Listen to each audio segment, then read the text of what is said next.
To a still picture of us going, you know, it goes around the corner and there we are.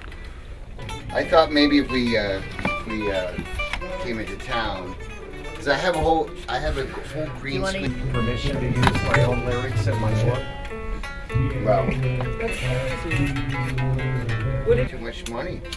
Nope. The other people just sold theirs and didn't notify. I always think of Birch Day with this. You know, the Swiss Army. The enemy is coming, men. Get out your file. No, get out your toothpick. No. Those tiny little tweezers. That's why they're neutral country. You know? Last thing, fallen angel. When Dennis and I are almost to the top, he's going to come up that stair and I'm going to come up that stair, right? When we're just about to the top of the stair, I'm going to hit a chord, then you start the drums. And then fairly quickly we come out. While you're down here. No. We'll be standing on the stairs. And I will play a little slide chord with slide. Okay. And then you start those things and then we come out fairly quickly. Hear a guitar chord. You're going to hear a guitar chord like. Okay, I'll be there. With the money? Then he starts the drums, and then we come really fairly You quickly have out. to check. I am.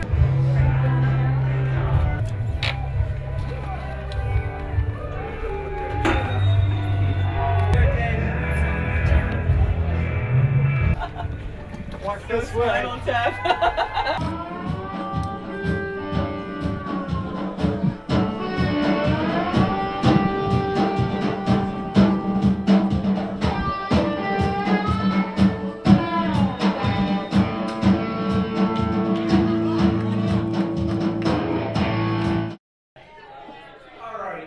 For your entertainment pleasure, the Bouchard brothers, Joe and Elvis. You know this song. You know them well.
We've been doing this for a while, since I was 18. All right, you gotta sing along with this one.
I got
we're going to leave this up to you. Do you want the little ending? You want like a pretty big ending? You want a big ass ending? Big ass!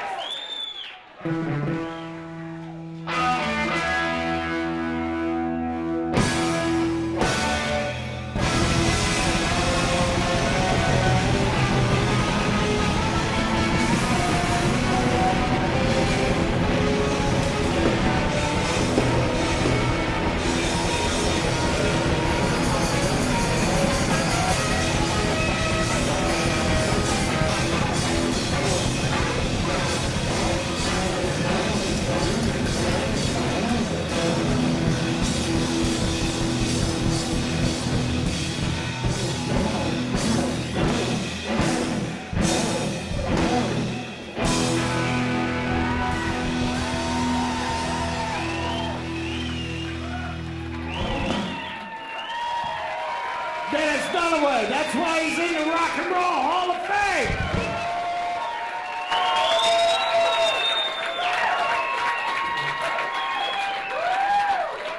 I'm saving a seat for these guys. Thank you. I think we got somebody on the inside who will vote for us now. We're here at the Bull Run in Shirley, Visual Radio Live on the Road with Joe Bouchard. What a terrific set, Joe. Thank you very much. We had a great time tonight. Thank you. Thank you. The place was packed, and the sound was enormous. Yeah, the sound crew did a great job, made it very comfortable for us. I'm telling you, upstairs in 72, I think it was, I went to the music hall to go see you guys with Alice Cooper, and it was sold out. And there was all these people milling about. They couldn't get tickets. And there was so much excitement in the air. There was such a buzz about the two groups. That was the beginning of our success as a band. It had a lot to do with us opening the show for Alice Cooper. They were hot on the market. We were right behind them, moving right up, and that's where I met Dennis. We became good friends, for ages now. So it's amazing. I look over and I see Dennis playing bass with me, and I say, wow, that's Dennis Dunaway over there. Now, were you guys emailing or whatever to come up with BlueCoupe? How did the idea come about? Well, it just came out of the blue. My brother got an offer for a gig somewhere in Pennsylvania, just a little gig, and we played in a small club. It turned out great. And then we said, well, we should do this some more. We started thinking about recording, and the reason we started recording is because we kind of wanted to get somebody like Robbie Krieger from The Doors to be part of our group. And he didn't really have the time to do it, but he told us that if we recorded something new, he'd play a guitar part for us. So that really got us excited. And so he played on our first studio album. We played on a couple of tracks. So it's been building up, and we're sort of figured out what we do and kind of figured out the best way to do it. So tonight was a good one, though. You saw a great show. Dennis is working on his biography. It's coming out on a major publisher. We're probably going to do a combination concert tour and book tour of Dennis's book, so you'll be hearing a lot about that in the new year. It's unbelievable, We've been very fortunate. Our catalogs, both our catalogs, the Alice Cooper, Blue Oyster Cult, and we're recording new stuff. So the catalogs have stayed really strong over the years. So who knows? It was a great time to be making music, and we're going to do some more. In 2000. I started getting serious about songwriting because a song that I wrote for Blue Oyster Cult, Astronomy, got covered by Metallica. And that said to me, man, I should write more songs. And the first guy I called was Ian Hunter, because he lives near me in Connecticut. And I said, Ian, let's go down to Neil Smith's, who's the drummer from Alice Cooper. Let's go down to Neil's house. We have rehearsals on Monday nights, and we'll work on some music. And he said, sure, let's do it. But we ended up writing 4 songs. with Ian Hunter. Yeah. Nice. Nice. Yeah, it was great. It was a real education, and working with a real real songwriter. It was very intense. And he just does what he wants to do, and he's a brilliant performer, great songwriter, and inspiration to us all. So. And you have something else in common with him. He's Yeah. been on the show. Oh, really? Oh, yeah. Well, Well, Ian's drummer is a dear friend of mine, Steve Hawley. Steve Hawley's great. Yeah. Played with McCartney. How good is that? Right. Yeah. So my dear friend was JoJo Lane, the late JoJo Lane. She was Yeah. married to Denny Lane. Yeah. So that's how I met Yeah. Steve. Yeah. And on and on. But we have something we did from our radio show way back when, the demo that got the deal. Was there a demo that got the deal for Blue Oyster Cult? Yeah, I can tell you that very easy and very easy to find. It's called Last Days of May. Then came the Last Days of May. It's on the first album. That was the demo. And I think the story is that Clive Davis at Columbia heard that demo and said, I want to sign this group. Of course, we had to go through an audition and do all that. So he decided to sign us. We got a deal. We went into the studio to cut a new version of Then Came the Last Days of May, and we couldn't do it. The producer said, the demo just feels right. Let's just put it on. Well, I think they did a little remixing, so that's the story I've heard, that was the track that got us our record deal. But tonight, coming full circle to the future, I mean, this is really a great. There's so many bands I practice out there. my guitar.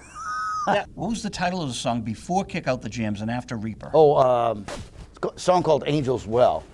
That was a song that I got from, a lyric that I got from the late Jim Carroll. Jim Carroll of Basketball Diaries, and he wrote a couple of lyrics for us. The guitar playing, I'm thinking Pink Floyd. It sounded like Wah Wah and the slide and that effects panel you have is amazing. That was the one that Robbie Krieger actually plays on the album. Does he? Yeah, so I had to do a little bit different kind of arrangement tonight. And your guitar playing is exquisite, man. I just can't say enough about it. It was, you saw the response. It's taken a while, I really worked at it. After I left Blue Oyster Cult, one thing is I sing better when I'm playing guitar. I never thought that I could sing that well while I was playing bass. Some people can do it. Chasm can do it. Sting can do it. McCartney can do it. But I was never great at it. Mm-hmm. And so I think my singing is better now that I'm playing guitar. And then I had to sort of get my guitar up to speed because, I'm playing stuff that Glenn Buxton played. I'm playing stuff that Buck Donner plays. They're incredible players. So I had to do a lot of homework, But it's fun. It's fun. And, get to play off Albert and Dennis is fabulous. Your slide playing's amazing. Thanks. That's. Could you give us an ID? This is Joe Bouchard on Visual Radio. Sure. Hi, this is Joe Bouchard on Visual Radio. This is one of the great rooms. Yeah, we love it. We love it. Great crowd tonight. Oh, they were insane.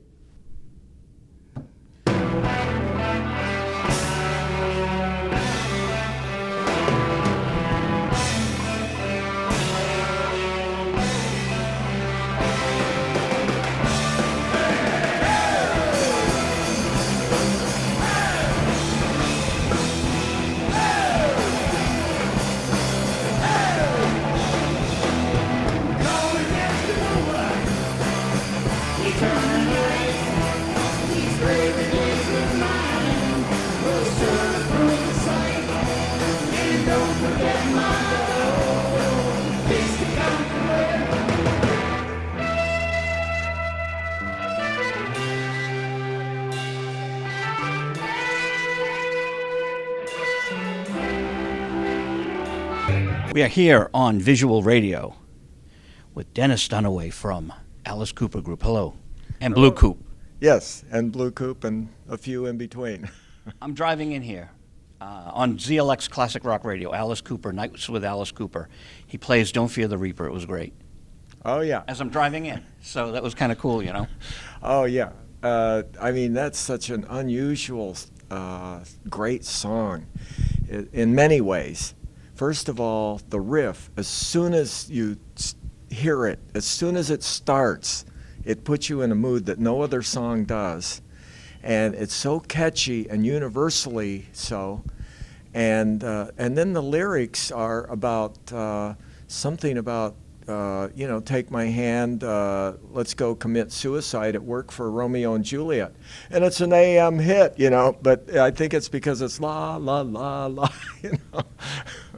People picked up, all they hear is Romeo and Juliet, so it's romantic, but it's one of those kind of songs that's so unique. Try to write another one like it. You can't. In 1972, I'm like trying to go to see Alice Cooper and Blue Oyster Cult. We met in 1972, Blue Oyster Cult and the Alice Cooper group. We played at this festival in South Carolina, outdoors on a beautiful day, and these skydivers were jumping out of the sky and everything. Nice. And at that point, the Alice Cooper group had become headliners, and we needed an opening act. And we were walking around out in the crowd. It was Alice and I think some of the other guys. And anyway, Blue Oyster Cult had the big scrim with their logo on it, and they started playing, and I'm like, we should get these guys, and that's what happened. And then I didn't know until years later when Buck told me that they were sort of not doing well at that point, and they were considering throwing in the towel. And he's like, well, and you guys picked us up, and then our career picked up, and we were able to stay together. I'm like, we don't deserve credit for that. It's you guys were so good, that's why we picked you up. And it would have been, if you think about it, if they would have broken up, then it would have been such a shame. Well, this crowd loved you. It was a great crowd tonight. And this is such a historic room. I love playing. I'd rather play a place like this than Madison Square Garden any day. We've been doing something for years. In fact, I'm going to give you a couple of discs called The Demo That Got the Deal. You must know Steve Hawley from Wings. Yes. Steve's on one of them. Steve. He's a dear friend. And what was the demo that got the deal for Alice Cooper? Joe Smith and Mo Austin, who were honchos at Warner Brothers back in the 60s, they came to the Whiskey A Go-Go and saw us play there with Led Zeppelin, one of the first shows they did in America. And they came and they watched us, and then they were overheard walking out saying, how can we go back to the board of directors and tell them we want to hire 5 transvestites? And so we didn't get the deal. We ended up on Frank Zappa's label, Bizarre. We knew that we needed a single. We had a reputation. We had the chicken incident in Toronto, and so we had a reputation, but we knew, okay, we've got all of this stuff, we've got a reputation, people know who we are, but we need a single. And in the Midwest, there was a lot of good programming going on, and we love the Guess Who singles. The songs just jumped out of that little speaker in the dashboard, and we're like, we need that guy. Who's that? Who produced that? And it was Jack Richardson, and we started hounding him. He'd get to a hotel and he'd have messages from us, hey, listen to Alice Cooper, we want you to produce this. And finally he's like, we got to get these guys off my back, So this young kid who had never produced an album, Bob Ezrin, he said, you go listen to these guys so that we can tell them, that we pass and get rid of them. So Bob Ezrin came, Max's Kansas City and New York City, and he came up to us after the show and he said, wow, you guys are great, I want to produce you. And, Glenn Buxton, with his sense of humor, very much like W.C. Fields, he's like, yeah, I buy him a drink, but he's not old enough. And we thought, yeah, right, kid. And anyway, because him and the manager went to Warner Brothers again, and Warner Brothers said, okay, but we've got to have Jack Richardson on overseeing the project. So everybody gives Bob Ezrin credit for Love It to Death, and Killer, which is appropriate. But Jack Richardson was overseeing the whole thing for this young, not an apprentice, but just this young kid who worked for Nimbus 9. And so that's how it happened. We finally had a producer with a line of hits, and you know, and Bob Ezrin turned out to be just as good as Jack Richardson. I'm 18 sounded great tonight as it did when I first heard it. Oh, thank you, thank you. One of my all-time favorite songs. Oh, thank you very much. You know, that's the great thing about the collision of these two bands into one. We've got so many great songs, like the song Hallows Grave that Alice sings on. Mm-hmm. That had like about 15 different versions, and some of them were pretty radically different. And so, you know, we have a lot of ideas, and we have a lot of ability to focus those ideas, and we have fun with it, you know, and that's really what it boils down to. It doesn't matter if you're playing, it doesn't matter the size of the room. It's that energy flow between the audience, like we had tonight. Great you know, energy. that oh yeah, I mean, that fuels you. That's what it's all about. You know, that's like a hole-in-one on golf when you have a crowd like tonight. The first time I heard that was on In Concert. That TV show. You guys debuted the show, I believe. It was the first act. First show, yeah. And it was tremendous. And then you did that keyboard intro and then that ending. Yes, actually the keyboard intro and the more sprawling bluesy version of the song is how the band wrote it. Oh. But because we needed a hit single, and that was the song that Bob Ezrin said, well, that's good. We didn't know it had single potential. We thought it was like more of a, you know, a filler kind of a song. And it was long, you know, lots of guitar instrumental breaks and stuff like that. And then Bob Ezrin took this whole long sprawling thing. He says, you have enough ideas for 10 songs here. Let's whittle it down, do like a Reader's Digest version. And he did it fast. I mean, we did it like in one afternoon. We rearranged it according to his suggestions. And then we're like, you know what? This is really good. So, and then we decided, you know what? We're going to still play it the other way live, but we'll record it this way.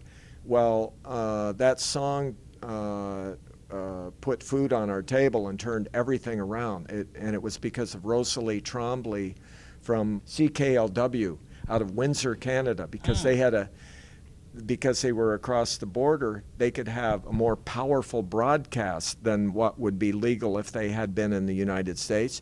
So we actually broke as a Canadian group. Yeah, I was just in a hotel bar and really hungry, and it was late at night, and I'm thinking, geez, they don't have any food, you know, maybe I'll just have a drink. And a guy came over and said, hey, you're Dennis Dunaway, you know, my mom is Rosalie Trombley, would you like to have a drink with her? I'm like, you gotta be kidding, of course I'd like to. And that's the first time I heard this story. And she was saying that we had just done the chicken thing in Toronto, and so a lot of the disc jockeys at her radio station were thinking, no, we can't play this band, not with their reputation. And so she said, like on the third day, they came in and they kind of said, okay, Rosalie, you can't keep playing this record. And she said the timing couldn't have been more perfect because every phone was ringing off the hook with requests for it. It became the most requested song in the history of that station. And they moved it into a heavy rotation every fifth song. So it was 18, the Stones, Hendrix, Beatles, everybody, and then 18 again. They played it so much that I was actually getting tired of hearing it. And I asked Rosalie, I said, well, what made you like the song? And she said she put it on, and she said the lyrics of the first verse, she said, that's going to strike a chord with the youth. Is the new record finished? I read on the website about Jack Douglas. Yeah, the new record, Million Miles More, has been out.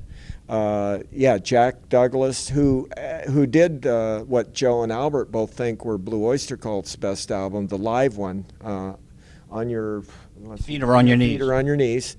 Thank you. And he also worked, engineered the Alice Cooper albums, the School's Out and Muscle of Love. So we knew him. And he worked on Neil Smith's solo album, Platinum God. So we knew Jack quite well, and so did they. So we called up Jack Douglas and said, you know what, do you know who might be able to help us on this budget that we've got?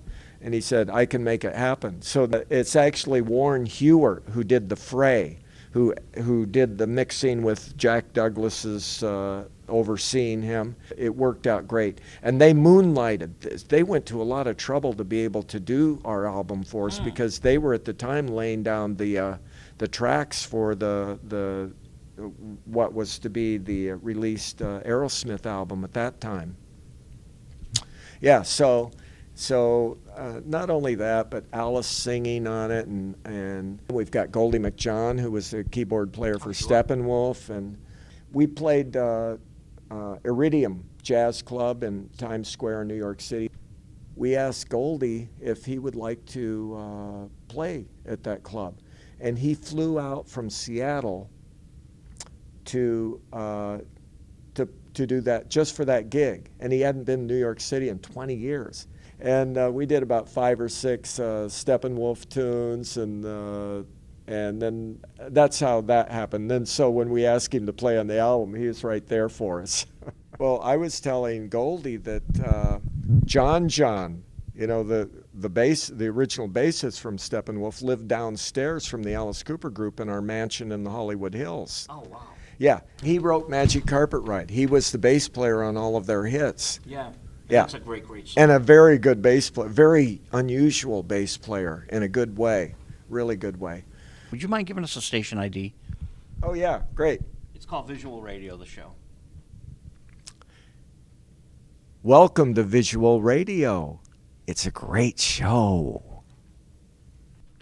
Dennis Dunaway on Visual Radio. Thanks for tuning in. Finishing my book, Snakes, Guillotines, and Electric Chairs. It'll be out June 9th. And I've been through every book. I mean, it's like writing a book is like doing 5 albums at the same time. And I reviewed Easy Action for AllMusic.com. I reviewed 2 of the Alice Cooper books, $1 Billion Babies, Bob Green. Yeah, Bob Green. And then there was a Steve Demarest who did one of those quickie paperbacks, which is actually very good. But my Easy Action review I'm very proud of. Oh, David good. Briggs. You had David Briggs, right? Yep, David Briggs. Neil Young. Yeah, from Neil Young, and I'm not sure we were his cup of tea. He's like, you know, our humor was weird, we dressed weird, we weren't quite prepared for that album. I didn't have a bass, so he's like, well, go over and look in that closet. There's some instruments in there, see if there's a bass. I go over, there's a Hofner bass. I'm like, a Hofner? Oh man, well, that's kind of weird. And then I pick it up out of the case and I turn it over and it says the Cow Sills. I used the Cow Sills bass on that album. That is awesome. I love hearing that. That's why it's so bubbly. You know, shoe salesmen and stuff have that. You know, Paul McCartney wrote those bubbly parts. Well, part of it is because that's what that instrument kind of forces you to do. There's fans out there that swear by that album, though, all these years later. I'm telling you, it's a good record. Thank you. What's it like playing against another bass player? Yeah, right. I know. So Is he rhythmic on the guitar? Well, you know, they're schooled. They're both teachers. You know, he works very hard. He does triple the work that the rest of us do. I mean, he sings, plays lead, plays rhythm, and plays keyboards at times. Him and Albert are both multi-instrumentalists, and we wrote a lot of songs over the years, and so we can just reach back into the catalog whenever we need to. So we have safety nets galore. We can go out on a limb, and if we lose the audience, we'll just hit them with Reaper or something, and we're back on track. Live at the Bull Run in Shirley here at amazing club. and we're talking to Albert Bouchard. Amazing club, isn't it? Oh yeah, it's awesome. It's a big sprawling place. It's I think it's over 100 years old. It's been a club for a lot of the time, and you know, and it's now it's a rock venue, and it's quite cool. You know, it's great acoustics, great crowd. They had Albert Lee here a little while ago. Last night they had Dan Hicks, and Dan Hicks was here, and you know, so they have a variety of artists. No, it's, you know, it's all national. You know, I'm really amazed at the intensity that the three of you. It just sounds like such a bigger band. Joe deserves a lot of the credit because he handles a lot of different parts. But you know, Alice Cooper was a 5-man group. Blue Oyster Cult was a 5-man group. So we have to try and recreate these songs with just 3 people. But you know, we work on it, and Dennis, you know, he finds a way to make his bass sound, you know, more than just a bass. You know, he sounds. He fulfills a lot of, you know, he plays a lot of melody lines. He's like one of the most creative bass players I've ever heard. You know, and Joe does his best to like reproduce all the parts. You know, he's got a way of playing harmonies, you know, and he'll play part of it and maybe in a single note, and then he'll play a harmony just to give it the sense of the harmony. And we drafted him into Blue Oyster Cult. You know, he was a guitar player in my high school band. And I didn't know that. oh yeah, he played guitar and piano. We needed a bass player, and actually, it's funny because when I met Don Roser, you know, Buck Dharma, at college, he was playing at the talent show, and I saw him playing, and I went up to him and I said, "Hey, man, you're pretty good." He goes, "Oh, thanks." I said, "You know, you're almost as good as my brother." He goes, "Who's your brother?" I said, "Joe Bouchard." He goes, "Never heard of him." Are you going to write a book? You know, I thought about it a lot, and I thought, well, I have so many stories. I have a lot of experiences, and now I'm watching Dennis go through this thing of writing his book. I'm like, I don't know if I want to do that. You know, at this point in my career, I still have a lot of things that I want to do musically. I write all kinds of songs, sure. like Dennis said. You know, we all write a lot. I mean, he neglected to mention that he writes like twice as much as any of us. He's like an incredibly prolific writer. He's got like 200 songs, and they're all good. You know, so if you look at the original recordings, most of the songs he wrote because he's just got so many good ones. Would you mind doing a visual radio ID? Sure. Hi, this is Albert Bouchard on Visual Radio. Thank you so much, Albert. Okay, thank you. It was great. Okay. Just a great show. Thanks.